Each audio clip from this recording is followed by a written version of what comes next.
Well, hello there, my beautiful fearless ones. So today we're doing a very, very special makeup look. I feel like I have something in my mouth.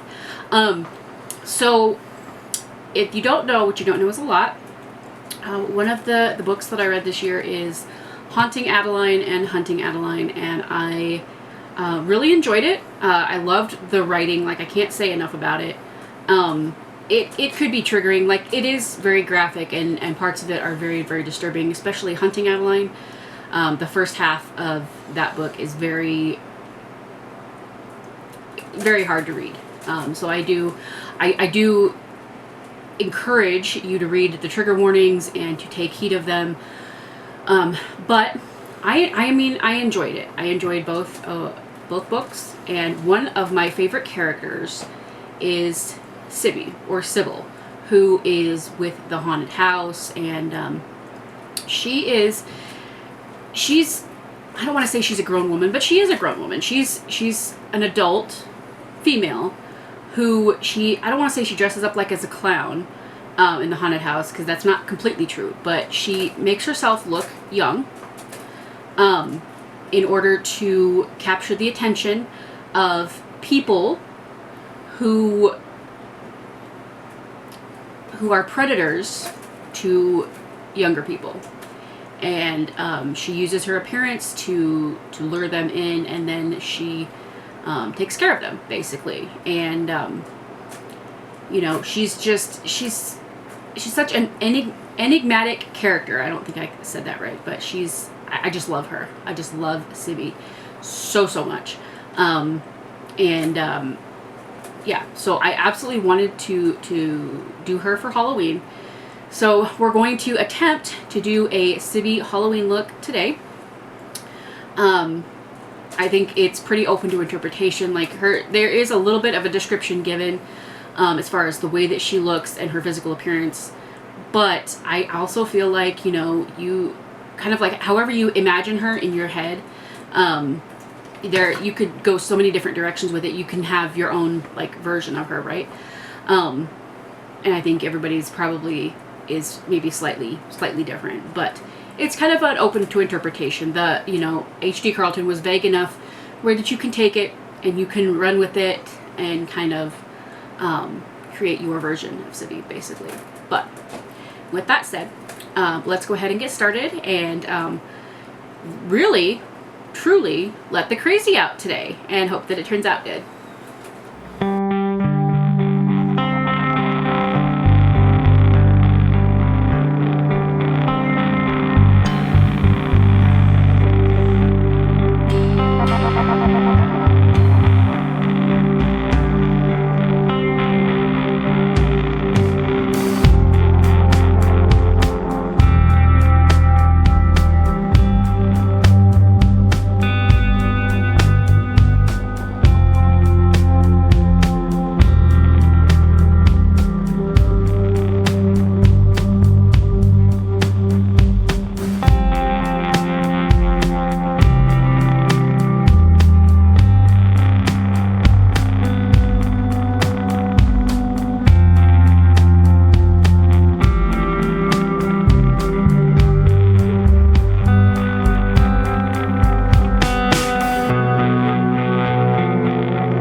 So this is our finished look. Let me know what you think in the comments below. I will, as always, include a full list of everything I used for this look in the description box below. Don't forget to go follow me over on the Instagram, which is linked on my website, beautifullyfearless.com, which is in the description box of every single one of my videos. Let me know what you think about this take on Sibby. I wanted, it looks like I got blood in my hair. I wanted her to have like blood kind of like dripping, like, you know, I don't know. I feel like she, if you know, you know, I feel like she would probably have that maybe. Not necessarily her blood, but in you know, her line of work and what she does, I'm sure that she would get hit or injured or whatever. But I just think it adds to the character. Let me know what you think. Let me know if you've read Hunting Adeline, what you thought of it. That too. Like this video if you like the video. Subscribe if you haven't already. Ring that bell icon to get notified whenever I upload a new video, because you never know what kind of content's gonna pop up over here on this channel. I thank y'all so much for watching. I love y'all very, very much, and I will see you in the next one. Bye!